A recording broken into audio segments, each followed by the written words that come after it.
ভোটের পরদিন থেকেই ফেসবুক জুড়ে ছড়াতে থাকে এক বিস্ফোরক দাবি। 53টি আসনে কারচুপি করে জামাতকে হারানো হয়েছে। কোথাও বলা হয় 70 ভোটে হার, কোথাও 2000-এ পরাজয়, আবার কোথাও অভিযোগ ডিপ স্টেট ইচ্ছাকৃতভাবে ফল পাল্টে দিয়েছে।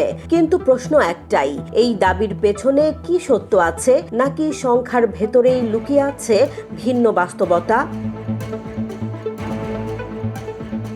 এই দাবিগুলোর সত্যতা যাচাই করতে সামাজিক যোগাযোগ মাধ্যমে ছড়ানো অন্তত 1 ডজন পোস্ট বিশ্লেষণ করেছে ডিসমিস ল্যাব। তারা প্রথম আলোর প্রকাশিত আসন ভিত্তিক ফলাফল থেকে বিজয়ী ও মূল প্রতিদ্বন্দ্বীর ভোটের ব্যবধান হিসাব করে পুরো চিত্রটি সামনে এনেছে।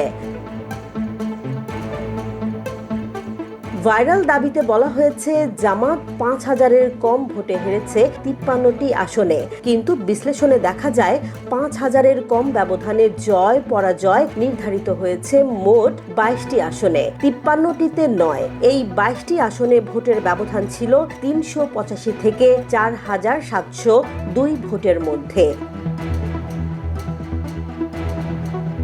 আরো গুরুত্বপূর্ণ বিষয় হলো, এই 22টি আসনের মধ্যে জামাত ও তাদের মিত্ররা নিজেরাই জিতেছে 11টিতে। অন্যদিকে বিএনপি ও তাদের মিত্ররা জিতেছে 9টিতে। বাকি 2টি আসনে জয় পেয়েছেন একজন স্বতন্ত্র এবং একটি ইসলামী আন্দোলন বাংলাদেশ। অর্থাৎ স্বল্প ব্যবধানের অর্ধেক আসনেই জামাত সমর্থিত প্রার্থীরাই জয়ী।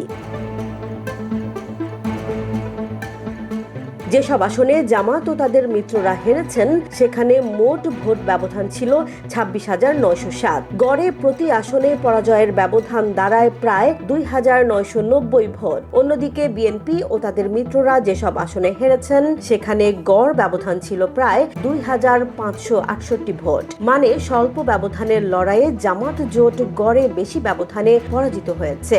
সবচেয়ে কম ব্যবধানের 5টি আসনের দিকেও তাকালে দেখা যায় মাদারীপুর 1 ও সিরাজগঞ্জ 4 আসনে মাত্র 385 ও 594 ভোটের ব্যবধানে জয়ী হয়েছেন জামাত বা তাদের মিত্ররা। অন্যদিকে কক্সবাজার 4, চট্টগ্রাম 14 ও ব্রাহ্মণবাড়িয়া 5 আসনে 900 থেকে 1000 ভোটের ব্যবধানে জয় পেয়েছেন বিএনপি সমর্থিত প্রার্থীরা। অর্থাৎ সংকীর্ণ ব্যবধান কোনো একক জোটের জন্য নয়, উভয় ক্ষেত্রেই হয়েছে। ভাইরাল দাবিতে নির্দিষ্ট করে বলা হয়েছিল পিরোজপুর 2 আসনে দেলোয়ার হোসাইন সাঈদীর ছেলে নাকি মাত্র 700 ভোটে হেরেছেন, কিন্তু সরকারি ফল অনুযায়ী সেখানে ব্যবধান ছিল 8288 ভোট। খুলনা 5 আসনে মিয়া গোলাম পরোয়ারের পরাজয়ের ব্যবধান বলা হয়েছিল 2000, বাস্তবে সেটি ছিল 2608 ভোট। অর্থাৎ সংখ্যাগুলো উদ্দেশ্যমূলকভাবে ছোট করে উপস্থাপন করা হয়েছে। এমন দাবিগুলো শুধু পোস্টেই সীমাবদ্ধ থাকেনি। কমেন্ট সেকশন, ভেরিফাইড পেজ, এমনকি প্যারোডি প্রোফাইল থেকেও একই বক্তব্য বারবার ছড়ানো হয়েছে। কিন্তু তথ্যভিত্তিক বিশ্লেষণে দেখা যাচ্ছে এই দাবিগুলোর কোনোটি পরিসংখ্যানগতভাবে সত্য নয়। নির্বাচনের ফল নিয়ে প্রশ্ন তোলা গণতন্ত্রের অংশ, কিন্তু সেই প্রশ্ন যদি ভুল তথ্য আর অতিরঞ্জিত সংখ্যার ওপর দাঁড়ায় তাহলে তা বিভ্রান্তি ছাড়া কিছু নয়। ডিসমিস ল্যাবের বিশ্লেষণ বলছে জামাতকে 53 আসনে কারচুপি করে হারানোর দাবি পরিসংখ্যানের সঙ্গে মেলে না। সংখ্যাই এখানে সবচেয়ে বড় সাক্ষী। জেসমিন জাহান, নিউজ ডেস্ক, জনবাণী।